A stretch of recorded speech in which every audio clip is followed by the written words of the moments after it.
नमस्ते साथियों, मैं हूं उदयपुर से एडवोकेट मुकेश कुमार गोपावत। आज हम बात करेंगे चेक बाउंस के मामले में।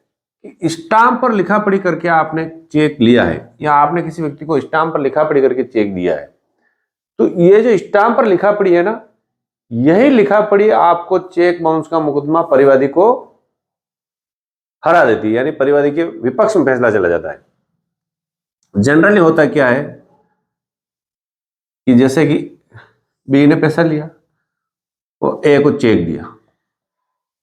ए ने बोला यार केवल चेक से काम नहीं चलेगा, तो स्टाम्प पे भी लिखा पढ़ी कर। ये लिखा पढ़ी करके ए ने ले ली और इसकी एक कॉपी भी उसने बी को दे दी। अगर बी अब पैसा नहीं दे रहा है तो ये जो स्टाम्प है जिस पर लिखा पढ़ी की है, लिखा पढ़ी इसलिए की थी कि पक्का काम हो जाए ताकि कल बी को नहीं बदल सके, मगर यह लिखा पढ़ी ही ए को चेक का मुकदमा हराने के लिए काफी है। अब आपको लगेगा कि वकील साहब ऐसी किसी बात कर रहे हो, तो मैं बात सही कर रहा हूं। इसमें ऐसा क्यों होता है? जनरली लोग क्या करते हैं कि स्टाम्प पे पैसे लिख देते हैं, इतने पैसे दिए, और बाद में लिख देते हैं इतना, चेक नंबर भी लिख देते हैं और सिक्योरिटी पेड चेक दिए। उस चेक का ना तो कोई दिनांक लिखते हैं ना उसमें अमाउंट लिखते हैं। अगर लिखा पढ़ी में चेक का दिनांक और चेक का अमाउंट नहीं लिखा है और बाद में आप उस चेक को बाउंस करा, दिनांक डाल के बाउंस करवाते हो, तो आपका चेक का मुकदमा खारिज। जो स्टाम्प आपने अपने मुकदमे को मजबूत करने के लिए लिया था, वही स्टाम्प आपके चेक को खारिज करवा देगा। अब ये कैसे होता है, इसको अपन समझेंगे।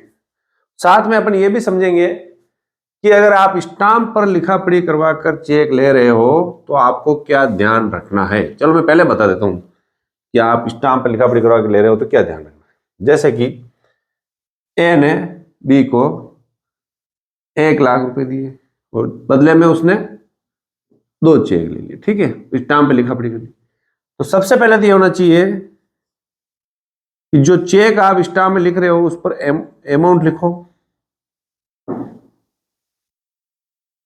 कि कौन सा चेक कितने रुपए का भरा है। 50-50 का भरा तो 50 के अमाउंट लिखने चाहिए, प्लस उस लिखा पढ़ी में चेक की दिनांक आनी चाहिए। जनरली क्या करते हैं, दिनांक डालते ही नहीं, कि जब जरूरत होगी तब भर के डाल देंगे। फिर क्या होता है कि कोर्ट में मुद्दा उठता है कि साहब मैंने ये तारीख नहीं बताई थी कि इस तारीख को तू भर के डाल, इसलिए मैंने अकाउंट में पैसा नहीं रखा था और इसलिए मेरा चेक बाउंस हुआ, इसलिए इसका एक मुकदमा खारिज किया जाए। यानी फिर आप ये साबित नहीं कर पाओगे कि आपने तारीख कैसे बताई। तो दिनांक और अमाउंट लिखना जरूरी है। फिर कुछ लोग क्या करते हैं कि चेक जो लेते हैं लिखा पढ़ी में वो ऐसी पागल टाइप लिखा पढ़ी कर देते हैं कि खाली चेक लिए, कुछ भी नहीं भरा। और कुछ लोग इससे भी आगे एक कदम बढ़ के क्या करते हैं, खाली चेक लिया, लिखा पढ़ी में जो पैसे की लिखा पढ़ी है वो 2 लाख की है, और फिर जब पैसा नहीं दिया तो ब्याज जोड़ के 5 लाख भर दिया।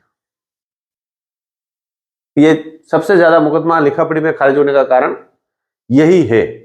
यानी कि आपने चेक तो लिए खाली, 2 लाख रुपए दिए सामने वाले को, ब्याज भी आपने लिखा इतने ले रहा हूं, फिर कुछ समय बाद आपने 5 लाख। अब ये जो लिखा पढ़ी अगर इसकी कॉपी बी के पास है, ये कोर्ट में पेश करेगा और आपको ओरिजिनल लाना पड़ेगा। नोटरी करवा रखा है, नोटरी वाले से कॉपी मंगवा लेंगे और ये लिखा पढ़ी ये साबित कर देगी कि वास्तव में मांग तांग 2 लाख रुपए थी, 5 लाख रुपए की मांग तांग नहीं थी।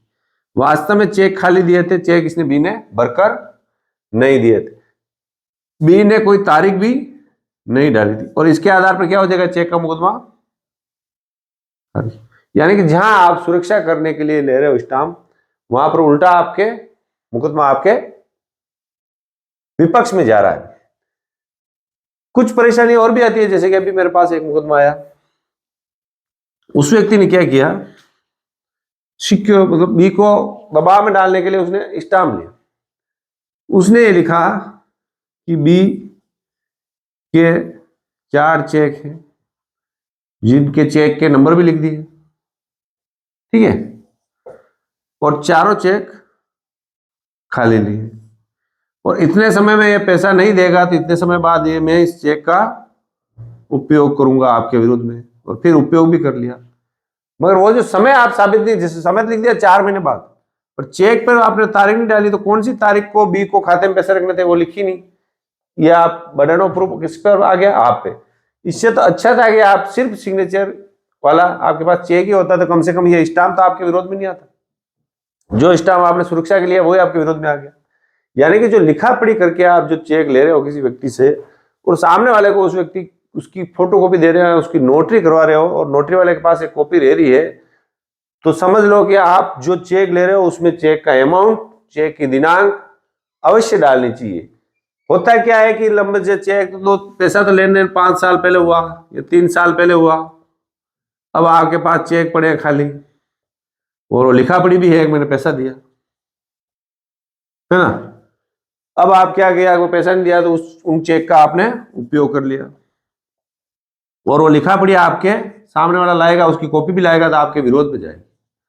ये लिखा पढ़ी केवल आपके रिश्तेदारों को समझाने के लिए, मित्रों को समझाने के लिए मैं पैसा मांगता हूं, या उस व्यक्ति पर दबाव डालने के लिए हो सकती है, मगर कानून में इसका कोई लाभ नहीं है। तब तक नहीं है जब तक कि चेक का अमाउंट, चेक की दिनांक और चेक पे नाम, जो किसका नाम का है, किस लिए पैसा दिया, सारा कथन लिखा हुआ नहीं है, तब तक वो बात नहीं होगी। कई बार ऐसा भी होता है कि लिखा पढ़ी सही होने के बाद भी मुकदमा हाथ से निकल जाता है। कैसे निकलता है, ए ने बी को पैसा दिया, ठीक है, बी ने ए को चेक दिया, अब ए इन्होंने लिखा पढ़ी की, उसमें चेक का नंबर भी डाला, ठीक है, चेक की तारीख भी डाली और अमाउंट भी लिखा, सब कुछ सही था, फिर भी चेक का मुकदमा कब खारिज होता है, जब उस पे जो गवाह है, जो आप लिखा पढ़ी गवाह, वो गवाह बदल जाते हैं, तो भी खारिज होने के चांस रह जाते हैं। यानी कि ऐसा नहीं गवाह बदलने के बाद मुकदमा खारिज हो जाएगा, मगर एक आपके खुद का नुकसान हो जाता है। नहीं, गवाह कहते थे साहब मेरे सामने तो चेक दिया लिया गया था, कोई पैसे नहीं दिए गए थे, तो कोर्ट ये कहेगी भाई गवाह कह रहा है पैसे की लेन देन नहीं हुई थी, आप कह रहे हो पैसे की लेन देन हुई थी, तो उस समय भी थोड़ा मामला डाउट में चला जाता है। यानी कि गवाह भी जो रखें जो आपके अपने पक्ष के रखें, तभी यह काम करेगा। कई बार तो ऐसी लिखा पड़ी हो जाती है कि साहब मैं पूर्व में इतना पैसा मांगता था, उसका ब्याज जोड़ के ये किया वो किया, फिर कुल मिला के इतने पैसे हुए, तो भी मामला गड़बड़ चला जाता है। कई बार चेक इसलिए दिए जाते हैं कि कोई आपसी राजीनामा, तो राजीनामे को आपको साबित करना पड़ेगा कि कितने रुपए में हुआ, या कभी कोई माल की लेन देन के बदले चेक दिए, तो भी आप उस माल को भी आपको साबित करना पड़ेगा, माल वास्तव में दिया नहीं दिया, कोई काम किया नहीं किया। यानी कि जहां चेक का मुकदमा, अगर कोई लिखा पढ़ी नहीं है, चेक का मुकदमा आप सीधा करते हो, तो सारा बर्डन ऑफ प्रूफ अभियुक्त पे चला जाता है। यानी अभियुक्त को साबित करना पड़ता है कि वास्तव में ऐसा हुआ था नहीं। जैसे आपने लिखा पढ़ी पेश की, फिर लिखा पढ़ी को आपको साबित करना पड़ेगा कि सही है या गलत है, और सामने वाले के पास एक मौका मिल जाता है, क्योंकि फिर आप बदल नहीं सकते हो उस बात को कि आपने रोक कर दिया, एक माल के पेटे दिए, किस कारण से, किस कारण दायित्व है, किस कारण उस पर तारीख लिखी हुई है या तारीख खाली है, तो किस कारण से। अब मामला क्या होता है, कुछ बातें ऐसी होती है जो यूट्यूब पर सीधे सीधे नहीं बताई जा सकती। सीधे सीधे बतलाने पर उसमें क्या होता है, सामाजिक नुकसान होता है। जैसे कि एक व्यक्ति ने 5 लाख रुपए बी को दिया और बी ने उसको चेक दिया, अब लिख दिया उसने स्टाम्प पे ये खाली दिया, अब वो मन ही मन घबरा रहा है कि यार कैसे क्या होगा, मैंने तो खाली चेक लिख दिया, वो सामने वाले के पास फोटोकॉपी है, मैं नोटरी का कॉपी है, तो क्या ए के पैसे डूबेंगे? नहीं, पर इसके लिए आपको एक योजना बनानी पड़ेगी। चेक बाउंस कराने से पहले आपको कुछ करना पड़ेगा। क्या करना पड़ेगा? ये बात आपको साबित करनी पड़ेगी कि बी ने आपको एक तारीख बताई कि हाँ भैया तू चेक डाल दे। तो इसके लिए आपको क्या करना पड़ेगा? अब आप उसको सीधा सीधा कहते हो आपका खाली चेक है, मैं कौन सी तारीख डालूं, तो वो तो बताएगा नहीं। तो आपको दो गवाह तैयार करने पड़ेंगे जिनके सामने उसने कहा कि हाँ इस तारीख को डाल दें।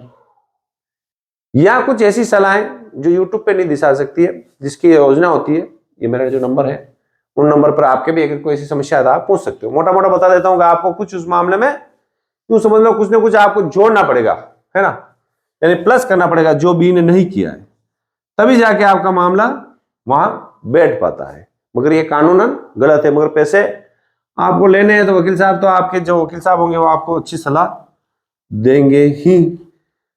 तो मेरा यूं मानना है कि अगर आप कोई लिखा पढ़ी कर रहे हो किसी व्यक्ति से, या स्टाम्प है या किसी सादे कागज पे और पैसे दे रहे हो, तो मैं ये तो नहीं कहता कि आपको बिना लिखा पढ़ी के केवल चेक लेना चाहिए। लिखा पढ़ी जरूर करनी चाहिए, किसी न किसी अधिवक्ता को साथ रखना चाहिए या किसी जानकार को साथ रखना चाहिए, जिससे आपका कल को आप चेक का मुकदमा लगाओ तो उसमें आपके दिक्कत नहीं आई।